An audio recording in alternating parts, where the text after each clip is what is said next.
Terima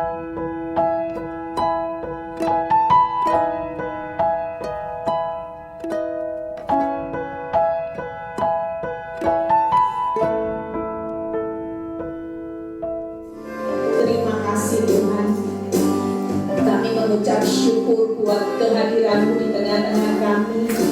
Kami tahu bahwa damai sejahtera-Mu menyertai kami Tuhan sampai di ujung akhir tahun 2022 ini. Kami tetap kuat, kami tetap semangat, kami tetap punya pengharapan kepada-Mu. Sekalipun tantangan, mungkin ada banyak orang yang hari-hari ini tantangan itu masih terlihat makin besar. Percayalah, kuasa Tuhan jauh lebih besar yang menyertai kita semua. Dia tetap akan setia menyertai kita sampai pada akhirnya. Terima kasih Bapa, kalau sebentar hamba-Mu akan menyampaikan kebenaran firman-Mu. Urapi bibir lidah hamba-Mu, dan biar semua kemuliaan itu kembali kepada-Mu. Di dalam nama Tuhan Yesus yang percaya berkata amin. Silakan duduk semuanya. Shalom. Ada sukacita? Hari ini saya lihat ibu-ibunya semua cetar, ya. Yang namanya tadi dari tadi saya lihat bulu mata semua, ya. Yang tadinya saya lihat benar loh, jemaat Victory ini luar biasa progresnya. Saya sudah Surabaya, ya, Jakarta, Semarang, ini yang terakhir Bali, ya. Saya melihat bagaimana saya lihat jemaat mula-mula yang pertama kali ikut Victory mukanya lonjong semua. Muka galak, jutek, tapi sudah tahan badai, ya, walaupun diterpa badai bertahun-tahun. Waktu ketemu terakhir ini mukanya cekar semua, membahana semua, ya. Itulah salah satu kuasa Tuhan yang membawa saudara hari ini jangan jadi anak Tuhan. Sekalipun jatuh dalam berbagai tantangan, kita nggak bisa berbahagia. Salah. Justru kita ini harus berbeda dengan dunia. Kalau dunia mengalami tantangan, mereka takut karena mereka tidak tahu siapa yang menyertai mereka, yang menjamin hidup mereka. Tapi kita ini sudah diberi satu perintah, berbahagialah. Jadi kalau kita nggak bisa berbahagia, kita nggak akan menikmati apa yang Tuhan sudah sediakan di balik masalahmu yang besar. Kita harus punya iman ketika masalah itu besar, berarti ada berkat yang jauh lebih besar lagi, mau Tuhan tambah-tambahkan. Lah yang jadi pertanyaannya, kenapa kok kita ketika menghadapi tantangan kita depresi, minum obat tidur, mau bunuh diri, rugi besar. Tuhan sudah sediakan. Kalau dia anak ini, nggak gampang. Dia jemaat yang mula-mula juga di Victory, bonyok saudara. Kalau sudah dipukuli suaminya berdarah-darah di foto, aduh, siapa yang mau bertahan coba? Suami paket lengkap, ya. Mungkin dia merasa bahwa dirinya, saya cuma bilang hati-hati. 10 tahun yang lalu hari ini aja sudah cantik, apalagi 10 tahun. Tapi jujur, hari ini sama 10 tahun kamu jauh lebih cantik. Kamu sudah move on, ya. Wajahnya 10 tahun yang lalu sama sekarang awet muda, saudara.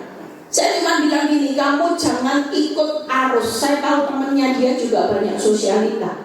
Saya melihat bagaimana hidupnya tidak mudah. Tantangan waktu usia muda dengan begitu banyak tantangan, ya.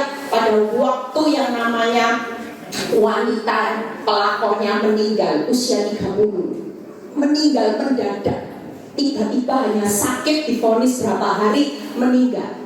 Dia pikir sudah kemenangan, dia pikir sudah happy ending. Ternyata sinetron dilanjutkan dengan peran pengganti yang lain, ondel-ondel. Hilang satu, pikirnya sudah berakhir, ternyata tumbuh lagi satu. Saya cuma bilang ini, tetap kuat. Tuhan pasti punya rencana yang jauh lebih besar. Dia dapat bonus anak ceweknya itu ya cantik, ya. Itu semua kasih karunia. Yuk kita percaya ya, saya mengucap terima kasih buat kehadiran Pak Peter, Pak Bayu yang luar biasa ya. Gembala yang punya hati luar biasa mau datang ke tempat ini. Yuk kita lihat Lukas 2 ayat 10 dan 11. Kita baca terlebih dahulu ya. Nanti di akhir ibadah saya, khotbah saya, kita semua mau membawa pergumulan sama Tuhan. Nanti saya kasih ayat di mana kita nanti pulang, kita percaya bahwa sebelum meninggalkan tahun 2022, Tuhan pasti akan mengerjakan perkara yang besar. Amin. Kita tidak tahu, setiap kita pasti punya pergumulan, tapi percayalah ya. Saya kalau mau menjelang akhir tahun, saya bilang ini, Tuhan, saya nggak mau menutup tahun dengan perkara sia-sia. Saya selalu bersih hati. Makanya kalau mau diberkati Tuhan, berkat akhir dan berkat awal tahun, saudara perlu bereskan hati. Kalau Roh Kudus ingatkan, kamu pernah sakiti hati orang ini, segera. Jangan tunda-tunda, karena ini berkat. Kalau hidupmu mau diberkati Tuhan, Tuhan selalu melihat hati. Beres. Walaupun saudara tidak salah, tidak apa-apa. Sapa orang yang mungkin pernah saudara disakiti atau sebagainya. Tapi dalam tanda kutip orang tanya, Bu, kalau pelakor, nggak usah, nggak perlu. Ya, yang penting Tuhan tahu hatimu. Kau sudah doakan berhari, nggak usah dikirimi kue sama pelakor, nggak usah ya. Nanti berarti kita menyetujui perbuatannya, nggak usah kalau itu ya.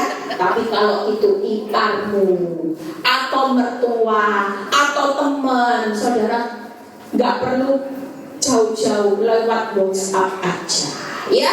Merry Christmas. Kalau ada sesuatu yang salah dalam hidupku, ampuni, maaf ya, nggak apa-apa. Ini momen yang paling baik, paling tepat untuk saudara membereskan hati. Yuk kita lihat dulu di Lukas 2 ayat 10 sampai 11 ya. Lalu kata malaikat itu kepada mereka, jangan takut, sebab sesungguhnya aku memberitakan kepadamu kesukaan besar untuk seluruh bangsa. Hari ini telah lahir bagimu juru selamat, yaitu Kristus Tuhan di kota Daud. Jadi ketika Yesus lahir, itu pesan yang paling utama, yaitu kita nggak boleh takut. Karena ketika dia lahir itu membawa kesukaan yang besar. Bukan biasa-biasa, tapi kesukaannya itu besar, saudara. Jadi jangan merasa bahwa ketika hidupmu mengikut Kristus, kenapa hidup kok susah. Percayalah, apa yang dipandang susah justru itu adalah titik balik engkau menikmati kesukaan yang besar yang Dia sudah sediakan. Hal yang akan saya bahas, yuk, pengorbanan Yesus buat saudara dan saya. Buka Yohanes 10 ayat 10b ya, itu yang pertama. Gak apa-apa buka PowerPoint saya aja, 3 hal supaya saya juga gampang menjelaskannya. Yohanes 10 ayat 10 yang berkata ya, bahwa aku datang supaya mereka mempunyai hidup dan mempunyainya dalam segala kelimpahan. Amin. Jadi kalau kita jadi pengikut Kristus, ada masalah, tapi Tuhan itu selalu punya kehendak. Dia datang supaya kita punya kehidupan dalam segala kelimpahan. Itu jelas, Dia datang buat saudara dan saya. Yang kedua, yaitu Yohanes 10 ayat 11. Akulah gembala yang baik. Gembala yang baik akan memberikan nyawanya bagi domba-dombanya. Jadi jangan tanya, Tuhan, apa yang akan kau tolong buat aku ketika aku terhimpit hutang, terhimpit dengan perbuatan wanita yang berusaha merusak rumah tanggaku, yang berusaha untuk menghancurkan hidupku. Ternyata pengorbanan Tuhan sudah tidak perlu diragukan. Dia sudah berkorban buat domba-dombanya. Dia sudah memberikan nyawanya. Sementara kita yang belum bisa memberikan sampai nyawa, ngomel terus, nonton terus. Tuhan berkat, jen Tuhan, butuh jen buat makan, buat jalan-jalan, jen. Yesus sudah berikan bukan hanya uang berkat, tapi seluruh kehidupannya Dia berikan buat saudara dan saya. Jadi kalau hidupmu mengalami masalah, tidak perlu ragu. Masalah itu cuma jalan. Jujur, saya 2 hari 3 hari yang lalu saya dapat pesan waktu di hari ulang tahun saya. Yang sudah dengar khotbah saya, yang belum dengar buka. Ketika di hari ulang tahun saya merenung malam itu, dan Tuhan kasih saya peneguhan ini, saudara. Peneguhan ini bagus. Segala sesuatu yang terjadi dalam hidupmu, kalau membawa hidupmu dekat sama Tuhan, berarti itu baik. Amin. Tuhan bicara buat hidup saya, Eli, kamu jangan marah dengan suamimu. Suamimu hari ini suami yang baik, karena membuat kamu mengerti rencanaku, membuat kamu makin nempel sama aku, membuat media Victory ini ada dan memberkati banyak orang.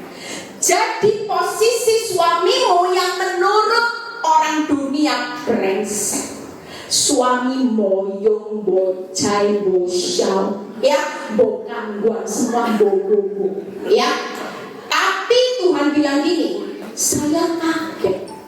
Ternyata di mata Tuhan semua orang bilang ini suami bocai, tapi justru Tuhan bilang ini suami yang baik buat kamu nempel, dan sampai kamu menggenapi rencanaku di muka bumi.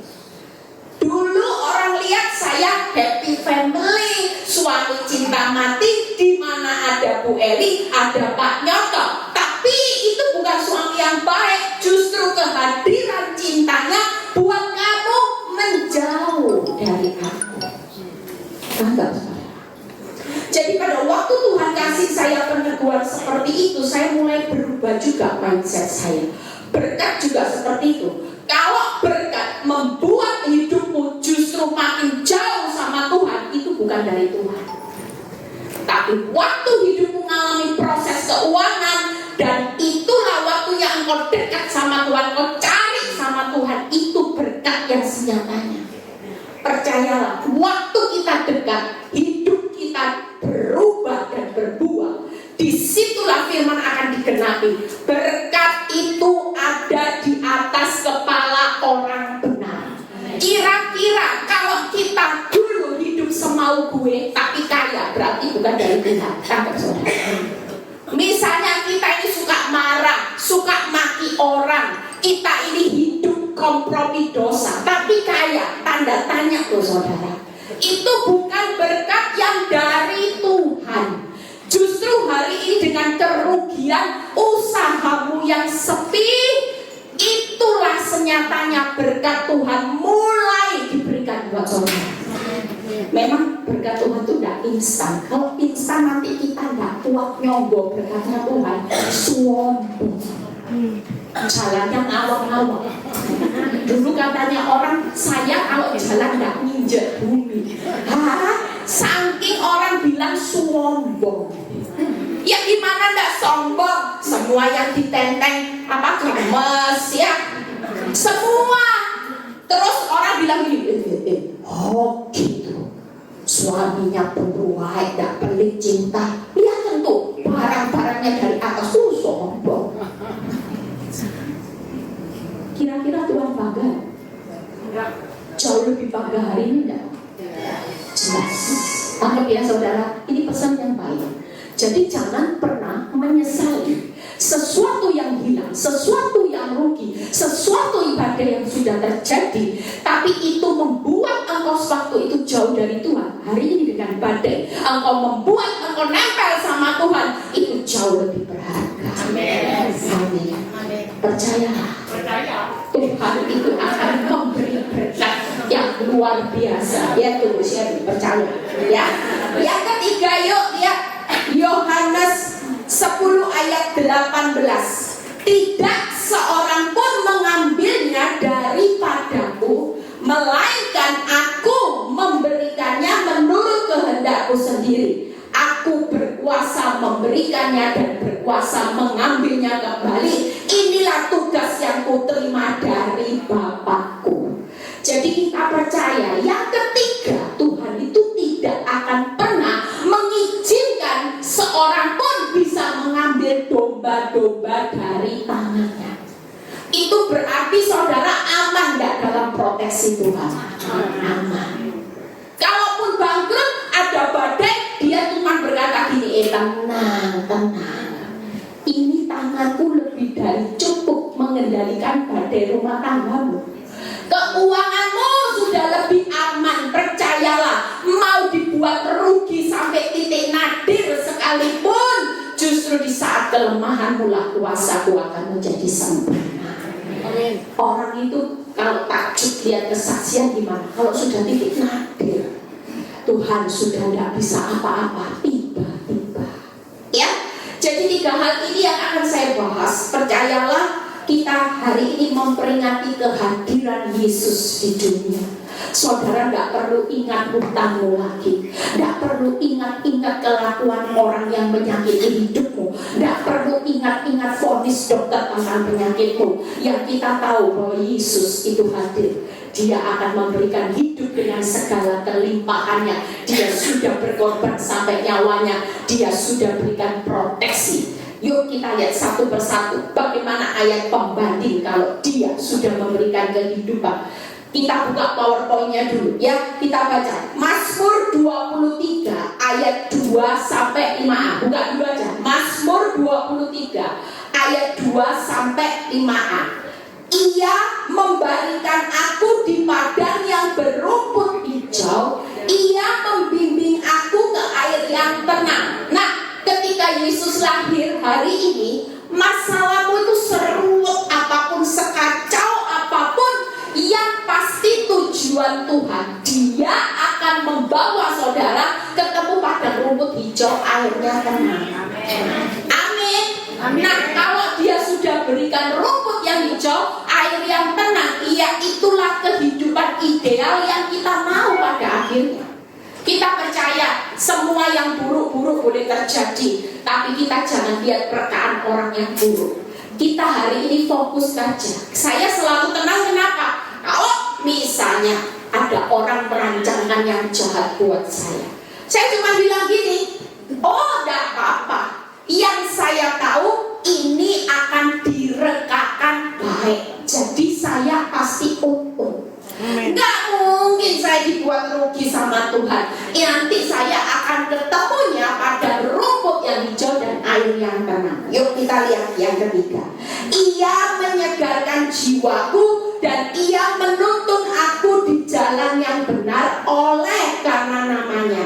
Sekalipun aku berjalan dalam lembah kegelapan, aku tidak takut bahaya, sebab Engkau besertaku, gadamu dan tongkatmu yang menghibur aku. Siapa yang ada di lembah kegelapan? Lembah kegelapan itu lembah yang penuh air mata, penuh penderitaan. Tidak perlu takut. Kalau dia datang dengan hidup dan kelimpahannya, ini gada tongkat Tuhan itu selalu ada buat saudara. Kita tidak tahu gada tongkat Tuhan itu proteksinya dalam bentuk apa, tapi yang pasti Dia akan menyertai dan menghibur. Makanya kita nggak boleh susah. Saya waktu tidak susah, walaupun masalah saya belum selesai secara keseluruhan, ini yang sering saya khotbahkan. Penghiburan Tuhan itu apa? Door prize, surprise. Jujur 2 hari yang lalu ketika saya 1 hari setelah hari ulang tahun saya ini sejenak mikir aja gini, Tuhan saya butuh ini. Saya lupa belum sempat beli. Ya, saya cuma bilang, oh iya saya butuh. Saudara tahu, di hari ulang tahun saya dapat sesuatu yang saya pikir dari orang yang tidak pernah saya pikir. Orang itu memberikan apa yang saya butuhkan tepat, saudara.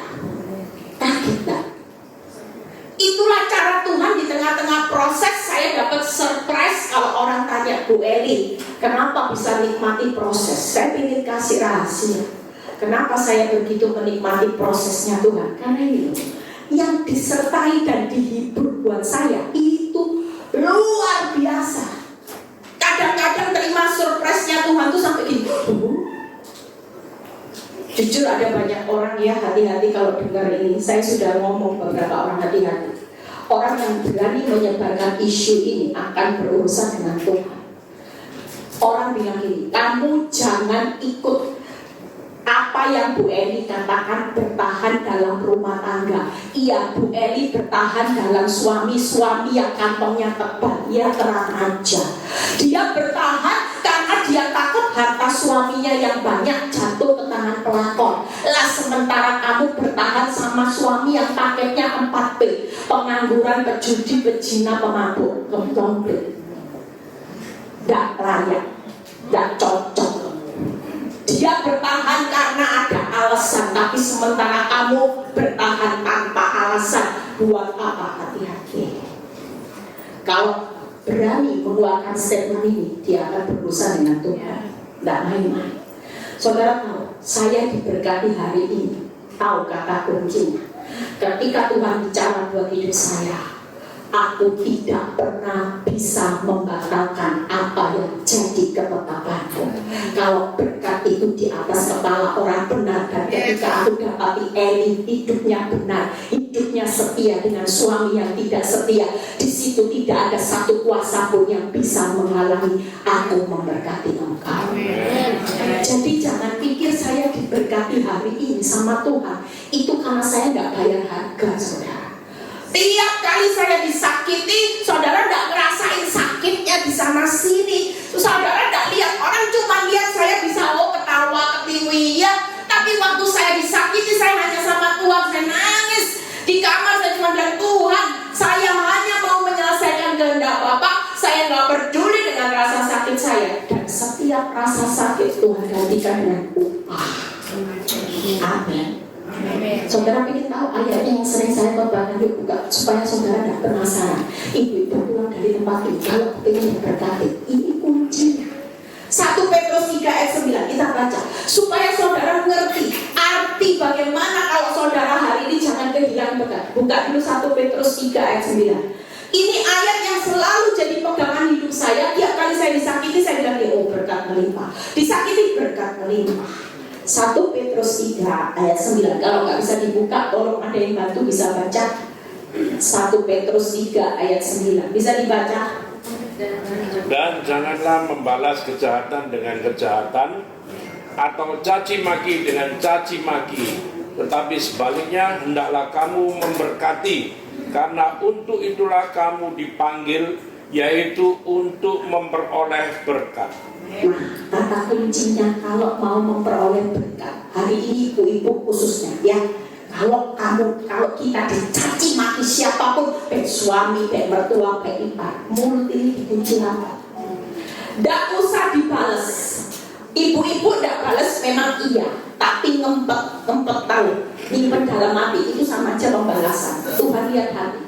Kalau saudara jengkel tapi saudara tidak balas maki, tapi saudara bilang ini wah pokoknya keluar dari tempat rumahku ini ya, sandung dan jatuh.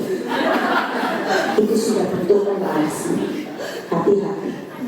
Apapun yang Tuhan perhitungkan itu selalu hati terlebih dahulu. Kalau kita dimaki orang, dimaki suami, bodoh. Memang jadi istri tidak ada gunanya. Dalam hati aja bilang haleluya, berkat melimpah Tuhan. Aku tahu aku berharga di matamu. Tidak usah disingkat. Kalau engkau menyimpan, maka berkat itu gagal. Makanya kenapa orang gak bisa ngiri dengan berkat yang saya terima. Saya sudah bayar harga, saudara. Tiap kali saya disakiti, saya selalu beres-beres hati Tuhan. Aku gak mau simpan apapun. Aku cuma mau di dalam hatiku hanya ada damai, sejahtera, dan sukacitamu, supaya berkatmu itu melimpah. Amin. 3 hal ini, lihat ya. Jadi kalau kita hari ini dalam dalam lembah kekelaman, tidak usah takut. Karena dia datang selalu dengan hidup kelimpahan. Gada tongkatnya ini akan membuat saudara hidup di dalam dekatnya Tuhan. Hidup di dalam apa? Surprise-nya Tuhan, surprise-nya keren saudara. Saya hari ini gak pernah kerja. Selama suami selingkuh dengan ketakutan saya, itu tidak pernah terjadi. Malah yang terjadi, hidup saya diberkati melimpah-limpah. Karena apa yang dicuri wanita itu Tuhan kembalikan lipat. Tuhan gak mau berhutang. Amin. Amin. Tapi semakin menyesali yang hilang. Saya dapat gak hari ini? Cuma mikir ini, aduh Tuhan, diberikan itu, aduh Tuhan. Saya pernah ceritakan satu kali hari Valentine, saya dikirimi orang kepo. Ya, orang tanya gini, hari Valentine kamu dapat apa? Tidak dapat apa-apa. Cuma selamat Valentine bukan gitu aja. Suami saya cuma bilang itu.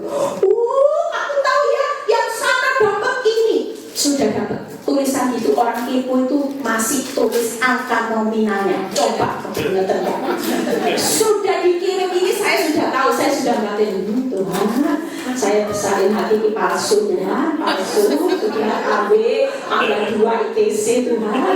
Tiba-tiba orang kepo yang lagi, ini kamu tahu harganya beli di reseller yang aku tahu, harganya aku diberitahu, nilai nominal jelek saudara. Tadi ngomong ITC, begitu dikasih tahu dari reseller yang dia tahu pasti harga nominalnya dikirim jelek. Tapi Tuhan bilang ini, hidupmu bukan dikendalikan apa yang terjadi.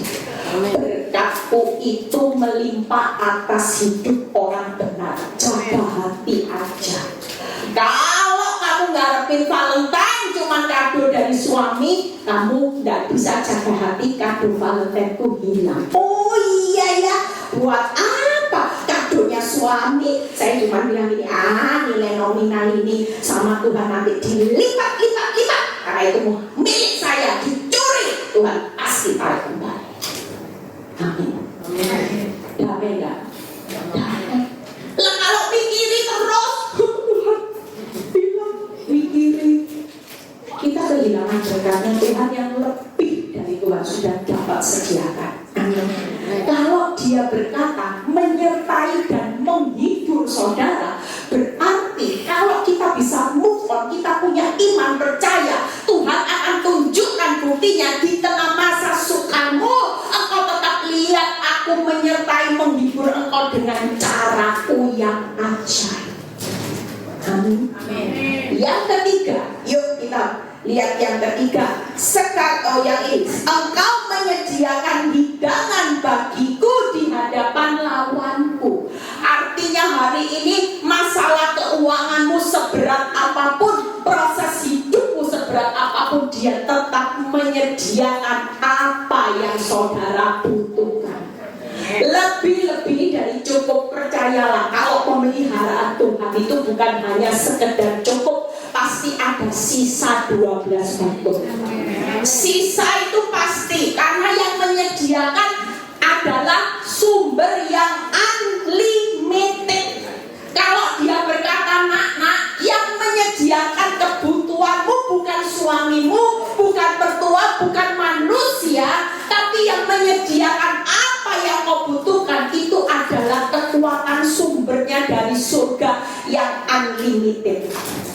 Kira-kira saudara hidup dalam kelimpahan atau pas-pasan?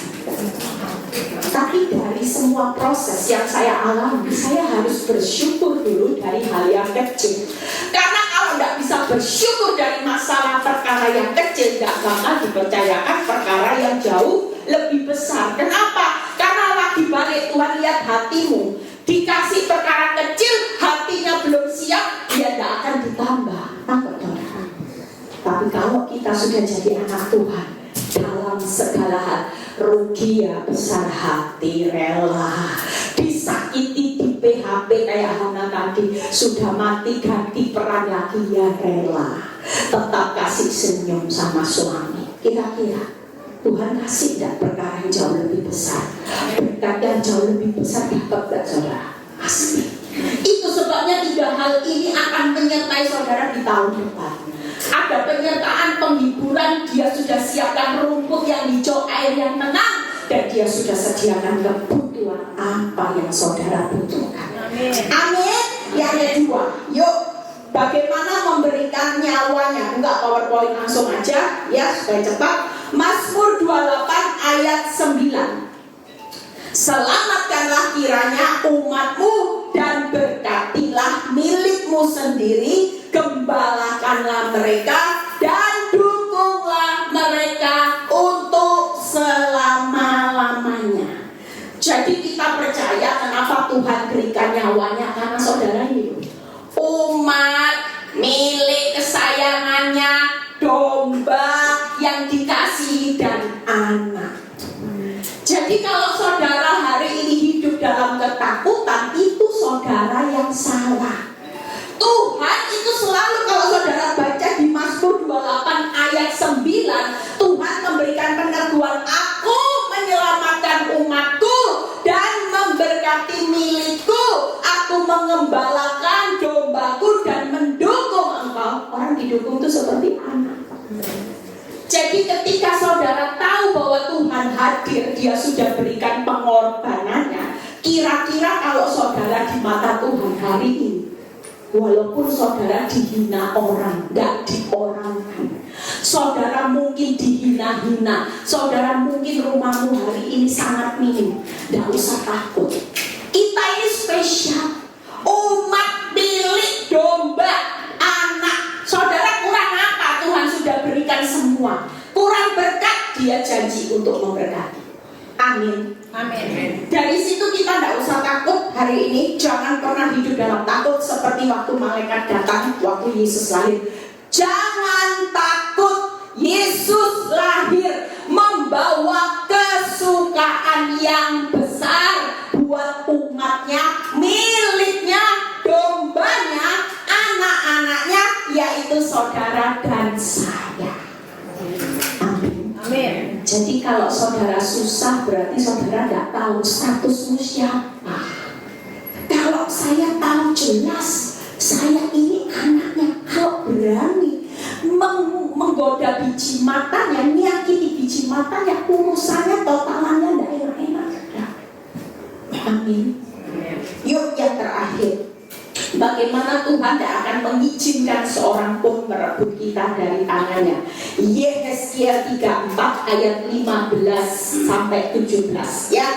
Aku sendiri, lihat ya, sampai Tuhan kasih peneguhan, aku sendiri. Jadi tidak perlu kekuatanmu ya, tidak perlu usaha jeripayah, sumbangan, hikmat buat Tuhan untuk menjaga saudara dan saya. Aku sendiri, ada kata sendiri, akan menggembalakan domba-dombaku, dan aku akan membiarkan mereka berbaring. Demikian firman Tuhan Allah, yang hilang akan dicari. Kerennya Tuhan itu. Makanya kalau saudara sudah terlalu jauh dengan berkat yang enak, kipas-kipas uang. Kalau sudah kipas-kipas uang, diajak Bu Lina, Bu datang ibadah ke Victoria, Bu Eri jauh-jauh mau memberkati, lihat uang dulu. Oh cie, gak usah Bu, hari ini sibuk, next time ya. Lihat ya, kalau sudah karena uang berkat itu makin jauh, makanya Tuhan itu akan mencari dombanya yang mulai menjauh, dikasih masalah. Supaya apa? Saudara balik. Itu waktunya saudara kembali. Makanya kalau ada ibadah, ada apapun, saudara tetap selalu mengutamakan Tuhan. Kedekatan saudara hari-hari cari Tuhan. Yang berikutnya, lihat ya, yang tersesat akan kubawa pulang, ya. Yang luka akan kubalut. Jadi hari ini yang disakiti hati tidak usah balas, Tuhan sudah balut ke hati kita.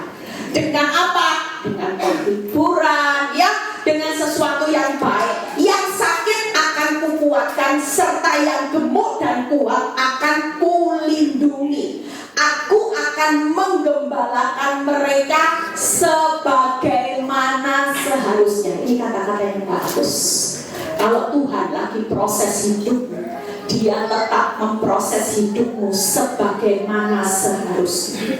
Amin. Dan kamu, hai domba-dombaku, beginilah firman Allah, sungguh aku akan menjadi hakim di antara domba dengan domba, dan di antara domba jantan dengan kambing jantan. Ya, jadi kita percaya 4 hal ini. Domba yang sakit akan dikuatkan, domba yang gemuk tetap akan dilindungi, dan Tuhan tetap berdiri sendiri. Dia akan berdiri sebagai hakim yang adil. Ada pembelaan Tuhan atas hidup saudara dan saya. Amin. 3 hal yang sudah saya jelaskan ini akan memperlengkapi kita tahun 2023. Pesan Natal, jangan takut. Prosesmu boleh besar, tapi kesukaan yang dari Tuhan yang besar itu akan mengalahkan masalahmu. Amin. Dia sudah buktikan bahwa Dia sudah mati buat saudara. Dia hidup supaya saudara punya kehidupan dengan kelimpahannya, dan Dia menunjukkan proteksi bahwa tidak ada masalah bahaya apapun yang bisa merebut saudara dari tangannya. Amin. Karena Dia sendiri yang menggembalakan saudara dan saya. Saya sudah selesai.